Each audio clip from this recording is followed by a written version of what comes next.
আসসালামু আলাইকুম প্রিয় দর্শকবৃন্দ। আমরা অনেকেই আমাদের মনে আশা পূরণের জন্য বছরের পর বছর অপেক্ষা করি, কিন্তু ফল পাই না। আজ আমি আপনাদের এমন এক বোনের বাস্তব জীবনের সত্য ঘটনা শোনাবো, যা শুনলে আপনি বুঝতে পারবেন আল্লাহর দরবারে কোনো কিছুই অসম্ভব নয়। ইস্তেগফারের শক্তি কিভাবে একজন মানুষের জীবনকে মাত্র 24 ঘন্টায় বদলে দিতে পারে, আজ সেই গল্পই বলবো।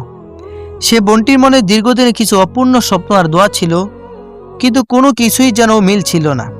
তিনি নিজের মনেই ভাবতেন, আমি হয়তো অনেক বড় গুনাহগার, তাই আল্লাহ আমার দোয়া কবুল করছেন না। বিশেষ করে তার বিয়ের ব্যাপারে আসছিল একের পর এক বাধা। কেউ বলতো নজর লেগেছে, কেউ বলতো জাদুটোনা করা হয়েছে।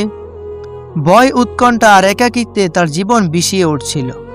রিজিকের অভাব না থাকলেও মানসিক শান্তি ছিল না বললেই চলে। নিরুপায় হয়ে তিনি আল্লাহর সাহায্য খুঁজতে লাগলেন।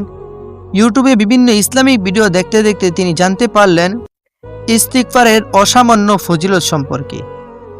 একটি ভিডিওতে তিনি জানলেন, যদি কেউ প্রতিদিন 7000 বার আস্তাগফিরুল্লাহ পড়ে এবং শুরুতে ও শেষে 11 বার দুরূদ ইব্রাহিম পাঠ করে, তবে ইনশাল্লাহ তার দোয়া খুব দ্রুত কবুল হয়। এই কথাটি তার অন্তরে গেঁথে গেল। তিনি দৃঢ় সংকল্প করলেন, আমিও আজ থেকে শুরু করব। প্রথম দিন তিনি পড়া শুরু করলেন, কিন্তু সারাদিন চেষ্টা করেও 7000 বার পূর্ণ করতে পারেননি। মাত্র 2500 বার পরে ক্লান্ত হয়ে ঘুমিয়ে পড়লেন। কিন্তু এখানেই ছিল আল্লাহর কুদরত। পরের দিন সকালে ঘুম থেকে উঠতেই তিনি দেখলেন তার জীবনের দৃশ্যপট বদলে যাচ্ছে।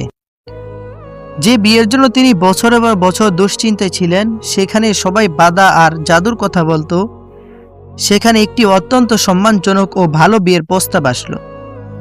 কয়েক সপ্তাহ আগে তিনি একটি চাকরিতে আবেদন করেছিলেন, যা তিনি প্রায় ভুলেই গিয়েছিলেন। সে অফিস থেকে পরপর 3 বার কল আসলো তাকে জয়েন করার জন্য। সেই বোন অবাক হয়ে ভাবলেন, সুবহানাল্লাহ, আমি তো মাত্র একদিন ইস্তিগফার পড়েছি, তাও আবার লক্ষ্যমাত্রা অর্ধেক। তাতেই আল্লাহ আমার জন্য রহমতের সব দুয়ার খুলে দিলেন। এরপর থেকে ইস্তিগফার তার জীবনের অবিচ্ছেদ অংশ হয়ে দাঁড়ালো। তিনি প্রতিদিন সময় ভাগ করে নিতেন, কখনো 5000 বার, কখনো 3000, যতটা পারতেন পড়তে থাকতেন। তিনি আমাদের জন্য একটি মূল্যবান উপদেশ দিয়েছেন, সংখ্যাটি বড় মনে হতে পারে, কিন্তু আপনি যদি দিনের ছোট ছোট সময়গুলো কাজে লাগান, যেমন রান্না করার সময়, হাঁটার সময় বা অবসরে, তবে এটি খুব সহজ। 7000 বার পড়ার মধ্যে বিশেষ বরকত আছে। তবে আল্লাহ আপনার সংখ্যা নয়, বরং আপনার একাগ্রতা ও নিয়ত দেখেন।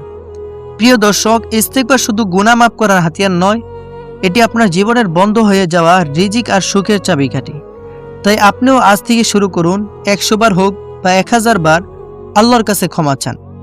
দেখবেন তিনি আপনাকে এমন জায়গা থেকে সাহায্য করবেন যা আপনি কল্পনাও করতে পারবেন না। হে আল্লাহ, আমাদের সবার জীবনের সকল বাধা দূর করে দিন, আমাদের তওবাগুলো কবুল করুন এবং আমাদের প্রতিটি জায়েজ মনের আশা পূরণ করুন। আমিন। ভিডিওটি শেয়ার করে অন্যকে ইস্তিগফারে উৎসাহিত করুন। জাযাকাল্লাহু খাইরান।